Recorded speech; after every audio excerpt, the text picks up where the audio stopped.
When it came time to upgrade the fog lights on our wife's Jeep, we once again reached out to our friends at Nilight because they make some of the best products that we've seen and the price is unmatched.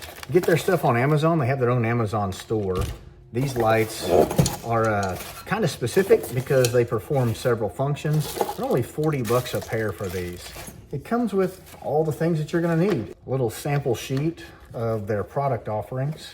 Here's those color instructions, or you can scan the QR code. These are a dual color and kind of dual function. So you can have them stay white, you can have them stay amber, you can have the white and amber on at the same time. You can have them flash white, flash amber, or flash between white and amber. 3 wires each. Your mounting hardware. Here's the shielded male connectors and a couple of spare fuses. Wiring harness.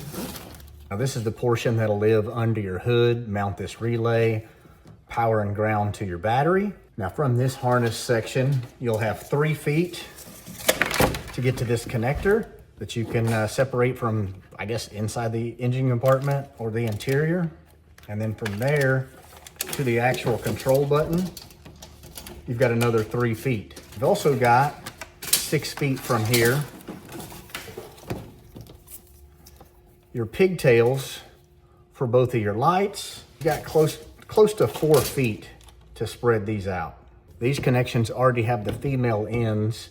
So basically all you'll need to do is attach the male ends at each of the harness for the lights. For us, we've got to make some decisions about not wanting that light to be too far forward and take an impact from something, but if you have it tucked too far back, it could cast a shadow from the winch or the bumper here onto the ground. So I think we're gonna actually try to bolt this right over that opening. That'll give us about the right depth back instead of being too far. And it won't block the bolts that hold the bumper on, just in case we ever have to remove it. We won't have to worry about removing the lights too. So let's go with that. Once you get your brackets installed, they've made it kind of nice by building this nut in to the back side of the light. So you use the provided hardware. You can thread it in behind the back side of this bracket and then get it started there on that light. And that'll allow us to adjust it as we need to before we snug that bolt up. I would suggest before you bolt them in there, put those male spade connectors on these leads. All right, so we've got them both mounted up now and ran the wires kind of just temporary to test everything before we get too overzealous with installing the plug-in and running it through the firewall. So again, the positive and negative leads are just hooked directly to the battery. Here's our button. We're just gonna hit the on. And they're in amber mode. We'll hit the mode button. That's both. Hard to tell probably.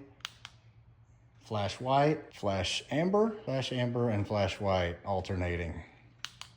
And back to solid white or solid amber. And it does recall back to whatever the last setting was when you turn it off and on. We found a perfect spot for our switch right here in this blank. So pretty easy to access, turning them on and then hitting our mode button.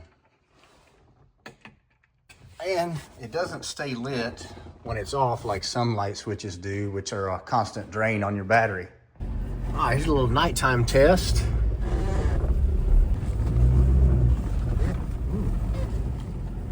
All right, now let's hit our new lights. Oh, heck yeah. See what they do as far as adding. Look at that, like that's way off to the side.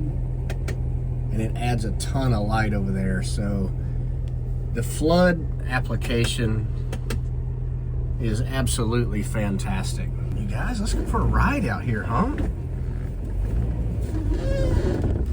I'm not gonna get stuck, we're in a Jeep.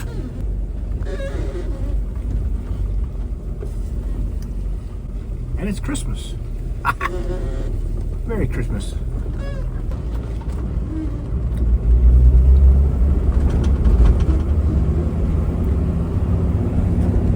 Oh, there's so much light. That's so crazy.